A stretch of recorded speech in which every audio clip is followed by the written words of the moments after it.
안녕하세요. 사연 읽어주는 남녀, 옛이야기입니다. 오늘도 와주셔서 감사합니다. 구독과 좋아요는 채널 운영에 큰 힘이 됩니다. 꼭 부탁드리며 오늘의 사연 시작하겠습니다. 안녕하세요. 저는 결혼한 지 3년 반 정도 된 가정주부입니다. 결혼 전에는 생각지도 못한 일들을 겪으면서 엄청 충격을 받았는데요. 지금도 생각하면 충격적이고 소름이 끼칩니다. 제 주변엔 저희 시댁 같은 경우가 없어서 어디 하소연하기도 그렇고 고민 상담하기도 애매하네요. 그래서 이렇게 사연을 올려 여러분들의 의견을 들어보고 싶어요. 그럼 제 사연을 시작하겠습니다. 저는 상고를 졸업하고 원하는 회사에 취직이 안 되어 핸드폰 가게에서 일을 시작하게 되었어요. 저는 집안 사정이 그다지 좋지 못해서 당장 돈을 버는 게 낫겠다 싶어서 아르바이트나 계약직을 먼저 구하게 되었습니다. 제가 일하던 핸드폰 가게는 직원이 대여섯 명 정도 되는 규모의 가게였고 저는 그곳에서 간단한 업무를 보며 일을 배워가고 있었죠. 그리고 그곳 사장님은 20대의 무척 젊은 사람이었어요. 젊은 나이에 창업을 해서 성실하게 일하고 영업 실적도 좋으신 사장님을 보며 멋있다는 생각이 들었습니다.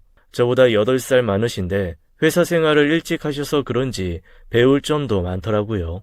저는 핸드폰 가게에서 일을 하다 보니 재미있어서 계속 근무를 하게 되었어요. 사장님과 다른 직원들 모두 성격이 좋아서 나름 잘 적응할 수 있었죠.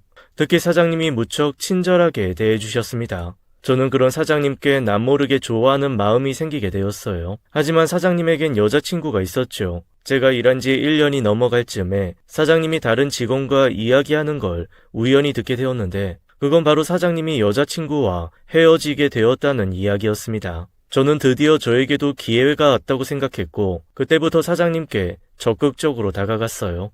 가게에서 일할 때 사장님 눈에 들기 위해 더 열심히 하고 사장님께도 싹싹하게 대했습니다. 특히 사장님께 이것저것 챙겨드리곤 했어요. 추운 날씨에 제가 직접 짠 핸드메이드 목도리도 선물하고 생일 선물도 챙겨드리게 되었습니다. 하지만 사장님은 저의 그런 호의를 부담스러워하셨어요.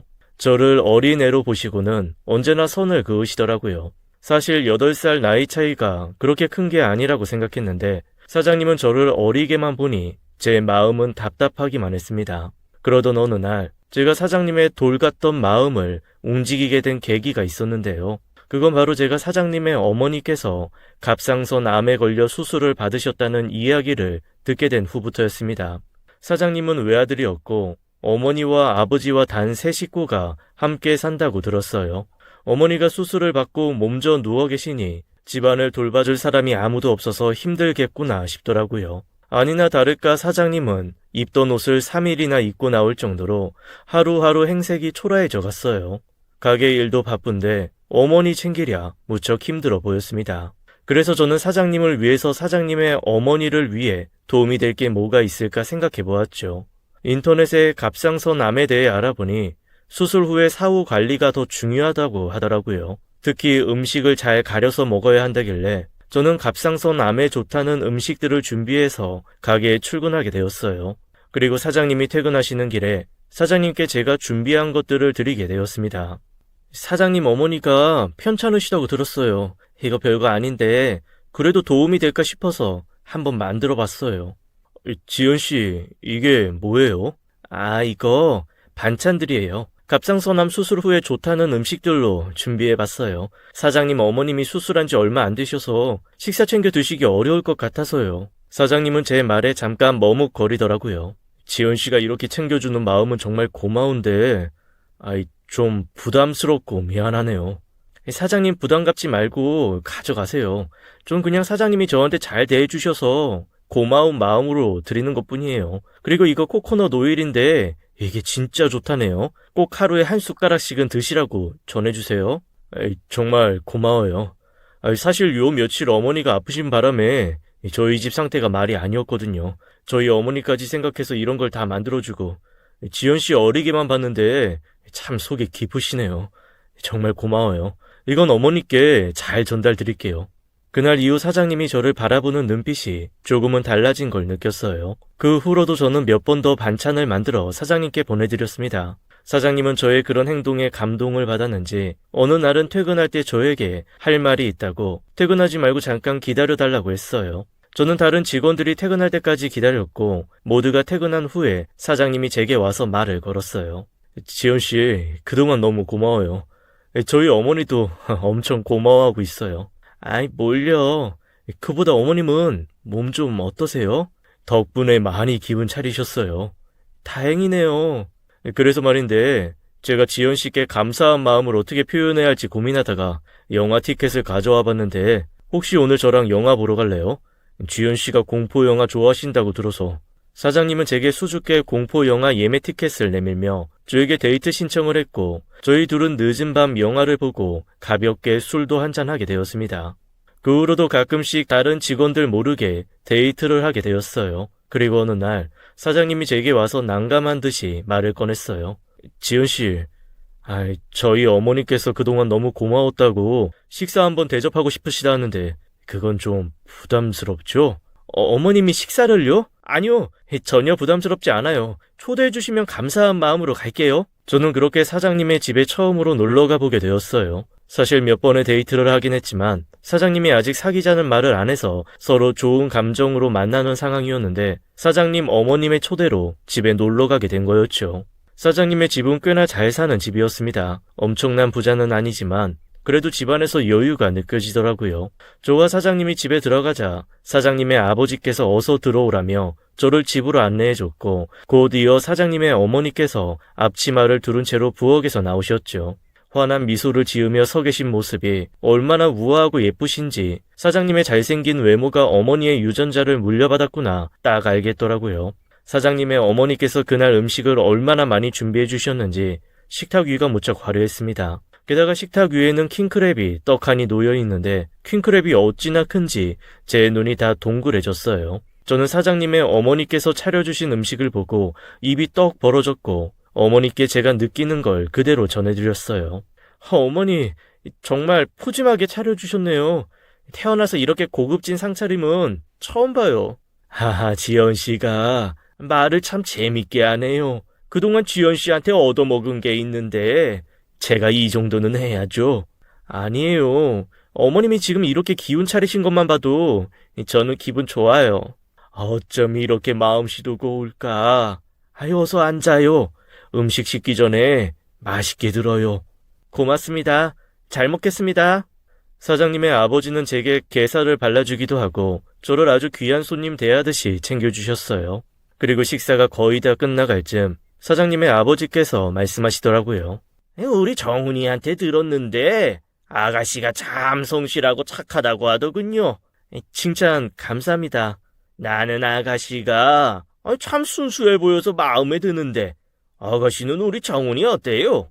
아버지, 그런 말은 실례예요. 아버지가 주책이시네. 지연씨, 다 먹었으면 이제 제 방으로 가요. 사장님이 어쩔 줄 몰라 하는 모습에 사장님의 아버지와 어머니 모두 껄껄껄 웃으셨고 저도 웃음이 나와 피식피식 웃는데 사장님은 그런 저를 방으로 데리고 들어갔네요. 사장님의 방은 잘 정돈되어 있고 아주 깔끔했습니다. 그리고 방을 둘러보는데 제 눈에 들어온 액자가 하나 있었어요. 그건 다름 아닌 사장님의 전 여자친구 사진이었죠. 제가 그 사진을 본 걸 눈치챈 사장님은 당황해하며 사진을 서랍에 넣으며 말했네요. 이게 아직 있었네. 지연씨 마음 상하게 할 생각은 아니었는데 엄마 일로 정신없다 보니까 이걸 치운다는 걸 깜빡했네요. 아니에요. 그런데 뭐 하나 물어봐도 돼요? 그럼요. 전 여자친구 분이랑은 왜 헤어지신 거예요? 그게 그냥 마음이 안 맞아서 헤어진 거예요. 연인 사이에 헤어지는 게 달리 무슨 이유가 있겠어요. 지은씨, 그런데 이런 얘기는 좀 우리 바람 쐬러 잠깐 나갈래요?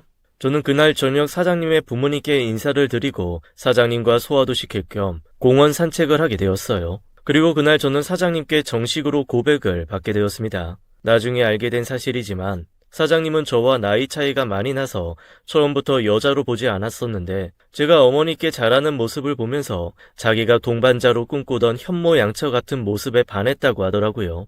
그렇게 저희 둘은 사귀게 되었고 1년간의 달콤한 연애를 하게 되었습니다. 사장님은 제가 공식적으로 여자친구가 되고 나서부터는 저를 엄청 챙기고 잘해주셨어요. 하루도 저와 떨어지려고 하지 않을 정도로 저를 사랑해 주었습니다. 그리고 얼마나 헌신적인지 매일 퇴근할 때마다 저를 집 앞에 데려다주고 제가 집까지 들어가는 걸 확인한 후에야 돌아가곤 했어요. 그렇게 공주 대접 받으며 1년의 연애를 하고는 결혼을 하게 되었습니다. 남자친구 부모님은 저를 아주 예쁘게 봐주셔서 결혼도 아주 물 흐르듯이 진행되었어요. 저희 집이 형편이 좀 어려운 것도 전혀 문제 삼지 않으시고 너희 둘만 잘 살면 된다고 하셨죠. 저희 부모님도 제가 잘 사는 집에 시집가니 무척 좋아하셨어요.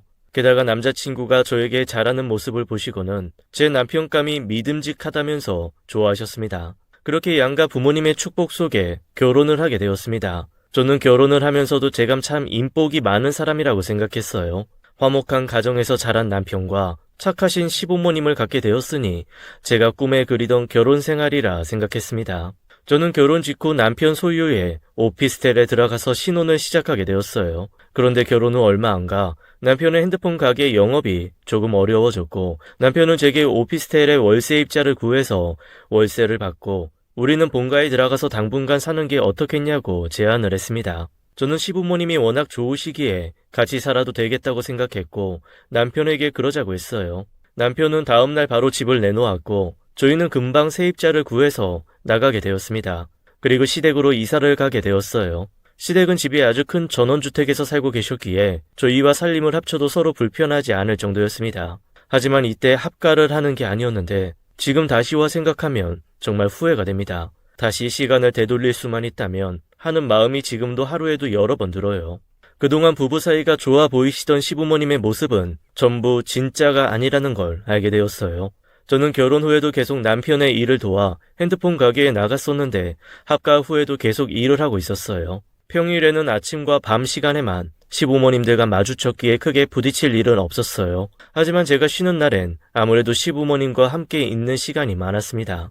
하루는 시어머니와 장을 보러 같이 마트에 가게 되었어요. 그리고 나오기 전에 시아버지께 마트에 다녀오겠다고 말씀을 드리고 나왔습니다. 그런데 나온 지 10분 정도 되었을 때 시아버지께서 시어머니께 전화를 했더라고요. 이제 마트 주차장이에요. 네, 알았어요.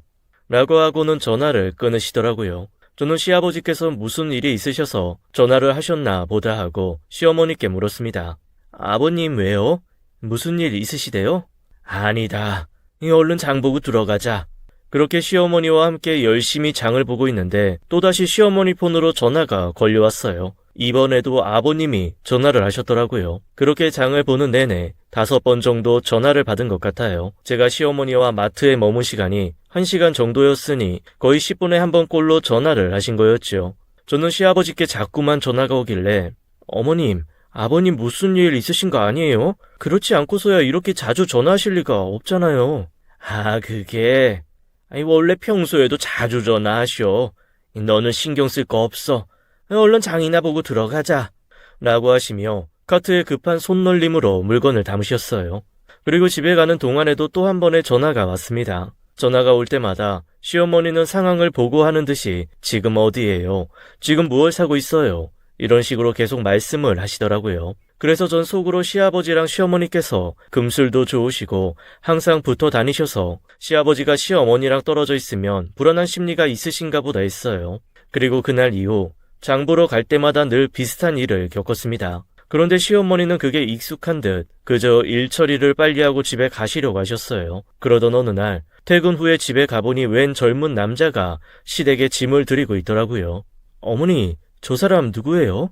아, 우리 집에 방이 좀 많잖아. 그래서 2층에 새를 좀 놨어. 너희 시아버지가 일을 안 하시니까 우리 용돈이라도 좀 벌었을 겸해서 잠만 잔다는 사람 구했다.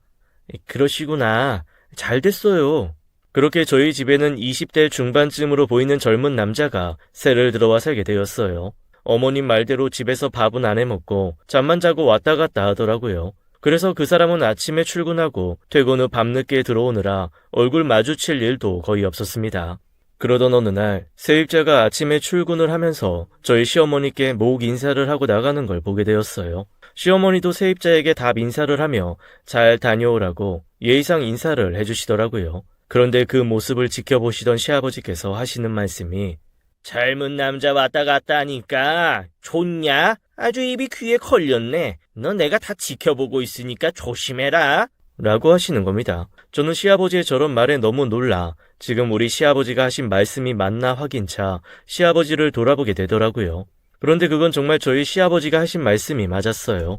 그때 남편도 같이 있었고 시아버지가 하는 말을 함께 듣게 되었죠. 남편은 약간 제 눈치를 보며 얼른 출근하자고 하며 저를 데리고 집으로 나왔어요. 저는 남편에게 아까 시아버지가 시어머니께 왜 그런 식으로 말씀하신 거냐고 물었고 남편은 그제야 제게 시아버지께서 약간 의처증 같은 게 있다고 얘기를 해주더라고요. 심한 건 아니고 그냥 엄마가 눈에 안 보이거나 하면 좀 불안해 하신다면서요.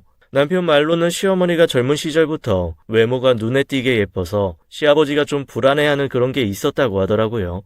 그러니 저에게 신경 쓰지 말라고 했습니다. 사실 신경 안 쓰기엔 저에겐 시아버지의 언행이 좀 놀라웠는데 그날 후로도 시아버지는 툭하면 시어머니께 아니 어디 갔다 왔어? 당신 바람 피우는 거 내가 모를 줄 알아? 내가 계속 지켜보고 있으니까 그런 줄 알아? 라고 말하곤 했어요. 그런 시아버지를 볼 때면 전 늘 불안한 마음이 들었습니다. 그리고 그런 말을 듣고 있는 시어머니 표정도 무척 안 좋으셔서 제가 살얼음판을 걷는 기분이었어요. 그날 일도 저에게 좀 충격적이었는데 몇 달 후에 훨씬 더 충격적인 일이 터졌어요. 어느 날 저녁 시아버지께서 엄청 화가 나신 채 집에 들어오셨더라고요. 며느리가 보던지 말던지 듣던지 말던지 전혀 신경 쓰지 않으시고 시어머니 이름을 욕을 섞어서 막 부르며 어디 있냐고 찾으시는 거였어요. 아 순자 어딨어? 이 여편 내가 감히 날 두고 딴 남자랑 놀아나? 아 당장 안 나와? 그때 마침 어머님이 음식을 사오셨는지 하얀 봉지 안에 음식 포장이 잔뜩 들려있더라고요. 시어머니는 영문도 모르고 집에 들어오셨다가 시아버지가 갑자기 머리채를 잡고 끌고 가시는 바람에 반항도 못하시고 그대로 안방으로 끌려가셨어요. 눈앞에서 가정폭력이 일어나는 걸 본 저는 너무 놀라 소리를 질렀고 남편에게 어서 말려보라고 했습니다. 남편도 놀란 모습으로 시어머니를 시아버지로부터 떼어내며 시아버지를 진정시켰어요. 그리고 시아버지께서 왜 이렇게 화가 잔뜩 나셨는지 시아버지의 입을 통해 듣게 되었습니다. 아니 네가 감히 딴 놈이랑 모텔을 드나들어? 어떤 놈이야? 어떤 놈이랑 뒹굴었냐고? 시아버지는 화가 잔뜩 나셔서 소리를 고래고래 지르셨어요. 시어머니는 그제야 사태 파악이 되셨는지 시어머니도 화를 내며 그게 무슨 소리야? 모텔은 무슨 모텔? 도대체 언제까지 이렇게 나 괴롭힐래? 그놈의 의처증은 30년이 지나도 안 고쳐지니? 제발 정신 좀 차려. 아 이게 어디다 대고 의처증이래? 네가 바람을 폈으니까 폈다고 하지. 너가 바람 피우고 다니는 거 내가 모를 줄 알았어? 증거 있어? 내가 바람 피웠다는 증거 있냐고? 증거? 내 친구가 당신 모텔에서 나오는 거 봤대. 그게 증거야. 어떤 놈이랑 갔어? 바른 대로 말하지 못해. 알고 보니 오늘 시아버지가 친구분과 전화를 하셨었는데 그 친구분이 오늘 시어머니께서 모텔에서 나오는 걸 보았다고 말을 해서 이 사단이 난 거였어요. 시아버지의 말을 듣고 있던 제 남편도 시아버지의 말에 시어머니를 의심스러운 눈빛으로 쳐다보며 엄마, 그게 진짜야? 엄마 진짜 모텔에 갔다 왔어? 라고 물었고 시어머니는 그 말에 억장이 무너진다는 표정을 지으며 이젠 너까지 아버지 닮아가냐? 어떻게 내 아들이 날 의심할 수가 있어? 내가 너를 어떻게 키웠는데 내가 누구 때문에 이 집구석에서 지금까지 버텨가며 살고 있는데 대체 쌍으로 나한테 왜들 이래 정말? 아버지 친구가 엄마 모텔에서 나오는 거 봤다고 하니까 그렇지. 아버지 친구가 그렇게 말한 거 진짜 맞아요? 아이 그렇다니까. 내가 친구놈 전화 받고 지금 화딱지가 나서 속이 아주 천불이 난다. 그동안 네 엄마가 나 속이고 이 모텔 드나든 것만 생각하면 아주 패 죽이고 싶다고. 당신 그 친구 누구야? 지금 당장 삼자대면 하자고 해. 당장 우리 집으로 오라고 하라고. 이 어디서 바람 피워놓고 큰 소리야 큰 소리가. 내가 김씨 지금 오라고 할 테니까 딱 기다려. 제가 볼 땐 시어머니는 정말 결백을 주장하는 것 같아 보였는데 시아버지의 친구분이 시어머니가 모텔에서 나오는 걸 봤다고 하니 도대체 누가 맞는 말을 하는 건지 헷갈릴 지경이었죠. 그래도 전 우리 시어머니께서 그러실 분이 아니라고 속으로 믿고 있었어요. 시아버지께서 친구분을 집으로 부른 사이 저는 울고 계신 시어머니께 물을 떠다 드리고 진정시켜드리고 있었습니다. 한 30분 정도 기다리자 시아버지의 친구분이 정말 집으로 오셨고 친구분을 본 시어머니께서 주방에서 달려나와 따지듯이 물었어요. 김 사장님, 오늘 제가 모텔에서 나온 거 보셨다고 이 양반한테 말했어요? 그래 김씨. 말해봐. 자네가 아까 나랑 전화할 때 우리 한 사람이 모텔에서 나왔다고 하지 않았어? 뭐? 아니, 내가 언제 그렇게 말했나? 난 그렇게 말한 게 아니라, 재수씨가 모텔 근처에 있는 거 봤다고 했는데, 자네 대체 내 말을 어떻게 들으면 그렇게 와전해서 들을 수가 있어? 모텔 근처에서 봤다는 거지. 내가 언제 모텔에서 나왔다고 말했어? 이 사람 이거 큰일 날 사람이네.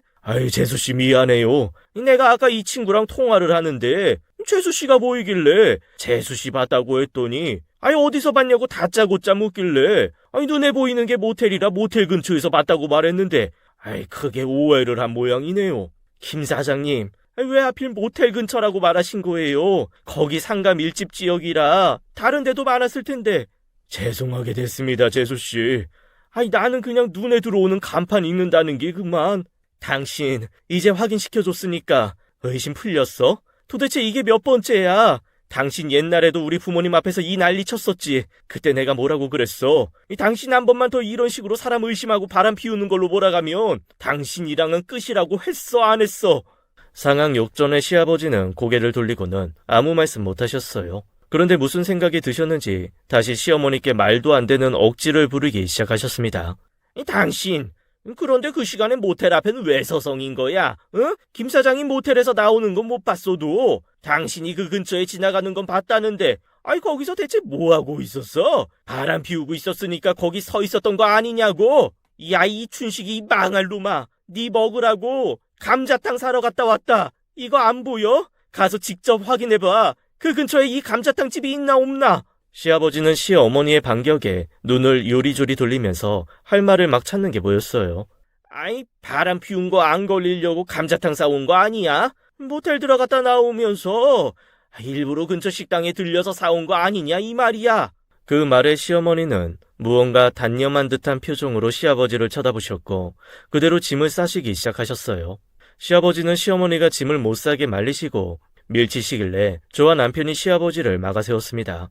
순식간에 캐리어에 짐을 싸신 시어머니는 그대로 집을 나가버리셨고 저와 남편이 말릴 새도 없이 시어머니는 차를 끌고 사라지셨어요. 시아버지는 끝까지 자기 잘못 인정 못하시면서 시어머니가 바람 피운 게 맞다고 계속 우기셨죠. 그 후로 시어머니는 계속 집에 들어오시지 않으셨어요. 그리고 저희 가족 누구의 연락도 받지 않으셨죠. 시어머니께서 나가신 지 일주일 정도 지났을 무렵 제가 일하고 있던 중간에 시어머니께 연락을 해보았는데 다행히 시어머니께서 연락을 받으셨고 저는 가족들 몰래 시어머니를 만나러 가게 되었어요. 시어머니와 만나기로 한 커피숍에 가보니 시어머니는 이미 와 계시더라고요. 시어머니는 며칠 사이에 조금 수척해지신 걸로 봐서는 스트레스를 많이 받으셨나 보다 싶었어요. 어머님, 일주일째 연락도 안 받으시고 얼마나 걱정했다고요. 어디서 어떻게 지내고 계신 거예요? 지연아, 내가 너한테 정말 미안하다. 며느리한테 이런 꼴 보인 것도 너무 민망하구나. 너도 그날 봐서 알겠지만 너희 시아버지가 나 결혼한 순간부터 저렇게 의처증으로 나를 괴롭히더니 30년이 지나도 고쳐지지가 않네. 고쳐지기는커녕 훨씬 더 심해졌어. 어머님, 그동안 정말 많이 힘드셨겠어요. 아버님 정말 너무하세요. 이렇게 정숙하고 착한 아내가 어디 있다고 어머님한테 그렇게 대하실 수가 있는지. 솔직히 어머님 밖에서 고생하시는 것 같아서 집에 들어오라고 말씀드리고 싶어도 아버님 생각하면 어머님한테 들어오시라고 강요도 못하겠어요. 그래, 너라도 내 맘 이해해주니까 그래도 좀 낫구나. 내가 널 이렇게 따로 보자고 한 건 너한테 해줄 이야기가 있어서야. 그렇게 저는 한동안 커피숍에서 시어머니의 이야기를 듣게 되었어요. 그리고 그날의 만남은 비밀로 한 채 집에 들어가게 되었습니다. 시아버지는 저와 남편을 닥달하며 시어머니랑 연락을 해보라고 하셨지만 시어머니는 전화를 받지 않으셨어요. 나중에는 시아버지께서도 자기 잘못을 인정하시는지 저와 남편에게 시어머니랑 연락이 닿으면 자기가 잘못했다고 전해달라고 간절하게 부탁을 하시더라고요. 시어머니가 집을 나가신 지 2, 3주 정도 되었을 때 시아버지 앞으로 등기가 하나 왔어요. 시아버지는 이게 뭐지 하는 표정으로 우편물을 뜯어보셨는데 그 안에는 시어머니께서 보내신 서류들이 들어있었습니다. 그 서류에는 협의 이혼 의사 확인 신청서라고 쓰여 있었어요. 그리고 시어머니께서 보내신 편지도 함께 동봉되어 있었습니다. 시아버지는 그 서류를 보고는 손을 부들부들 떠시며 종이를 박박 찢어버리셨고 화가 잔뜩 나셔서는 시어머니가 노망이 났다며 그러지 않고서야 어떻게 자기한테 이런 걸 보낼 수 있냐고 하셨어요. 사실 이 서류가 올 거라는 걸 저는 이미 알고 있었는데요. 역시나 시아버지의 반응으로 보아 이혼할 의사가 전혀 없어 보이셨어요. 저는 이 사실을 시어머니께 알렸고 시어머니는 그럼 어쩔 수 없다며 이혼 소송만이 답이라고 하셨네요. 그렇게 시어머니는 결국 오랜 기간 동안 시아버지의 의처증으로 인해 이혼 소송을 제기하게 되셨어요. 시아버지는 끝까지 협의 이혼 안 해주시다가 결국 소송을 통해 이혼을 하게 되었어요. 하지만 끝까지 시아버지는 시어머니가 바람이 나서 이혼하는 거라고 철석같이 믿으시더라고요. 남편도 저도 아버님의 생각에 혀를 내두를 뿐이었어요. 그동안 시어머니께서 이런 시아버지를 참고 산 이유는 역시나 딱 한 가지 이유 때문이었어요. 그건 바로 제 남편이었죠. 아들을 이혼 가정에서 자라게 하고 싶지 않아서 시어머니 혼자 모든 고통을 감내하신 거였어요. 그리고 제 남편이 저와 결혼한 후에는 미련 없이 이혼할 일이 생기면 이혼 진행을 해야겠다고 마음을 먹고 계셨다네요. 그러면서 그날 만났을 때 저에게 이런 이야기들을 하며 저에게 미안하다고 얘기하셨습니다. 저는 시집 온 지 얼마 안 되어서 이런 큰일을 겪으니 좀 충격이긴 했는데 그래도 시어머니께서 시아버지를 벗어나 혼자 사시는 게 오히려 집안 분위기도 더 낫고 어머니께도 좋겠다는 생각이 들어서 어머님을 많이 응원해 드렸네요. 그렇게 시어머니와는 종종 연락을 하며 남편과 저랑 따로 밖에서 만나기도 하며 지내게 되었고 만날 때마다 시어머니의 표정은 한결 편안해 보이셨어요. 반면 시아버지는 매일 불만 많으신 표정으로 하루하루를 지내셨습니다. 때로는 조금 처량해 보이시기까지 했어요. 그렇게 어머님과 아버님이 이혼하신 지 1년 정도 지났을 무렵 시아버지도 어머님 없는 생활에 적응하며 지낸다고 생각했습니다. 그리고 그 사이 세입자는 저희 집 무거운 분위기를 눈치채고는 월세 연장을 하지 않고 나가버렸고 그 당시 저는 임신을 해서 아이를 뱃속에 품게 되었어요. 임신 후에도 계속 일을 할 수가 있어서 남편 가게에 출근을 하게 되었습니다. 하지만 남편은 너무 무리하지 말라면서 저에게 주 3일만 나와서 일하라고 했어요. 그리고 평일에는 태교도 하고 좀 쉬라고 했죠. 그렇게 주 3일씩 일하기로 한 지 얼마 안 되었을 때 저에게 너무 충격적인 일들이 일어나기 시작했어요. 그날은 제가 집에서 쉬는 날이어서 집에서 지내다가 남편 가게에 간식 좀 싸다 주려고 나가는 길이었죠. 제가 현관에서 신발을 신는데 시아버지께서 방에서 급히 나오시더니 저를 무서운 눈으로 노려보시며 말씀하셨어요. 아니 너 어딜 자꾸 싸돌아다니냐? 너 혹시 바람났냐? 네? 아버님, 그게 무슨 말씀이세요? 너도 조심해라. 내 아들 놔두고 바람 피우면 내가 아주 요절을 내줄 테니까. 저는 아버님의 갑작스러운 말에 너무 놀라 대꾸도 제대로 못했어요. 그리고 시아버지가 저를 무섭게 노려보시는 게 너무 무서워서 후다닥 집을 나와버렸습니다. 그리고 그날 일을 남편에게 이야기를 했고 남편도 아버지가 도대체 왜 그러냐며 걱정스러워했어요. 여보, 나 아버님 좀 무서워. 알았어. 내가 아버지한테 얘기해 놓을게. 걱정 마.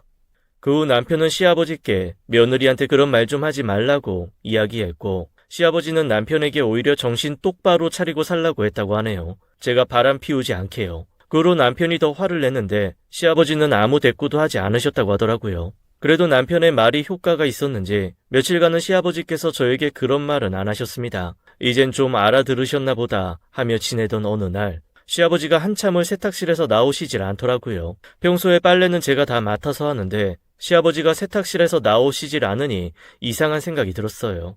아버님, 거기서 뭐 하세요? 뭐 찾으세요?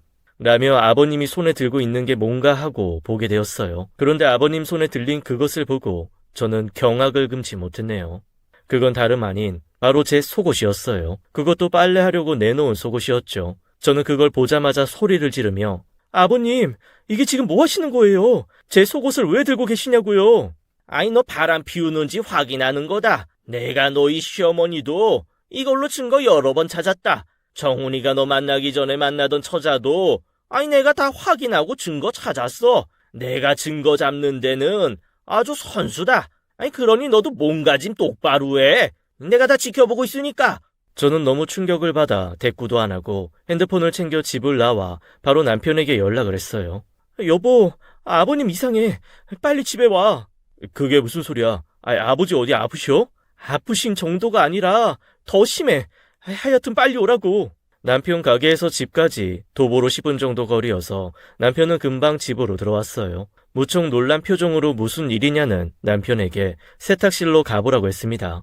그리고 남편도 그 현장을 목격했는지 시아버지 손에 들려있던 제 속옷을 빼앗으며 시아버지를 세탁실에서 끌고 나왔어요. 그 후 남편은 사태의 심각성을 알았는지 다음날 바로 동네 정신과 병원을 찾아가게 되었습니다. 의사의 말에 의하면 시아버지가 의처증 있는 상태에서 조현병이 생겼다며 환각과 환청으로 인해 며느리를 의심하고 계신 것 같다는 진단을 내려주었어요. 결국 시아버지는 그날부터 치료를 시작하게 되었네요. 그리고 저는 남편에게 전 여자친구와 헤어진 이유를 다시 한번 추궁하게 되었어요. 알고 보니 시아버지가 그전 여자친구를 미행하며 바람 피우는지 확인하고 다니는 바람에 여자친구가 학을 떼고 떠난 거라고 하더라고요. 그 여자친구가 박차고 나간 자리를 제가 좋다고 들어온 꼴이었죠. 참으로 다행인 건 제 남편은 멀쩡하다는 거예요. 비록 아버님의 이상한 행동들이 병 때문이라고 하지만 지금 생각해도 너무 소름 돋고 무섭네요. 약을 드셔서 그런지 지금은 꽤나 정상적으로 생활하고 계세요. 그리고 저를 의심하는 등의 이상한 행동도 안 하시고요. 참 다행스러운 일이긴 한데 저는 한편으로 걱정도 되고 그럽니다. 혹시 남편도 저렇게 될까봐 마음속으로 은연중에 걱정되는 마음이 생기네요. 지금은 아버님이 치료 시작한 지 한 6개월 정도 시간이 지나서 저희 가족은 잘 지내고 있어요. 그리고 저도 그 사이 출산을 앞두고 있네요. 저는 남편에게 출산하고 나면 분가를 하자고 요청을 했어요. 솔직히 조현병이신 아버님이 계신 집에서 아기를 키우는 게 염려스러운 건 어쩔 수 없네요. 남편도 알았다고 하긴 했는데 제가 볼 땐 남편은 아버지가 걱정돼서 같이 살고 싶어 하는 눈치네요. 저 역시 아버님이 혼자서 잘 지내실런지 걱정스럽고 약을 꾸준히 드셔야 하는데 옆에서 챙겨줄 사람이 없으니 걱정되긴 해요. 그렇다고 아기를 키우는 엄마 입장에서는 시아버지의 존재가 무척 부담스러운 마음입니다. 남편은 계속 함께 지내고 싶어하는 눈치인데 아기 낳고 나서 아버님이랑 지내기엔 제가 너무 겁이 많네요. 당연히 분가하는 게 맞겠죠. 제가 결혼 후 겪은 이야기가 너무 충격적이라 여러분과도 공유해보고 싶어서 이렇게 사연을 보내보게 되었네요. 부디 아버님이 빨리 나으셔서 잘 지내셨으면 좋겠습니다. 제 이야기는 여기까지입니다. 지금까지 들어주신 여러분 감사합니다. 구독자 여러분, 오늘의 사연 후기입니다. 안녕하세요. 제가 사연을 보낸 지도 벌써 2년이 넘었네요. 그동안 참 많은 일들이 있었어요. 우선 저는 무사히 출산을 했습니다. 예쁜 딸아이를 낳았어요. 다 구독자 여러분들 덕이에요. 감사합니다. 제가 출산을 하고 시아버지와 분가를 하게 되었어요. 시아버지께서 먼저 분가 이야기를 꺼내주셨어요. 아버님께서도 그날 이후 많은 충격을 받으신 것 같더라고요. 무엇보다 치료를 받으시며 약을 드시다 보니 기력이 많이 떨어지시더라고요. 자주 피곤해하시고 멍하게 계실 때가 많아지셨어요. 그나마 다행인 건 뒤늦게 소식을 들은 시어머니께서 집으로 다시 들어오신 거였어요. 그래도 30년 넘게 함께 살아온 정을 무시 못하나 봅니다. 현재는 큰 사건 없이 저희는 잘 지내고 있습니다. 무엇보다 시아버지께서 자신의 병을 확실히 인지하셔서인지 치료를 하겠다는 본인 의지가 강하세요. 시어머니 말로는 손녀가 보고 싶어서 더 약을 잘 챙겨 드신다고 하더라고요. 그래서 저희 부부도 일주일에 한 번씩은 꼭 아버님을 찾아뵙고 있어요. 좋은 소식으로 다시 찾아올 수 있어서 저도 기쁘네요. 그럼 23년 새해 건강하시길 바라며 언제나 가정의 평화가 있기를 빌겠습니다. 감사합니다. 지금까지 사연 읽어주는 남녀 옛 이야기였습니다. 끝까지 함께 해주신 여러분 감사드리며 저희는 다음 사연으로 돌아올게요. 감사합니다.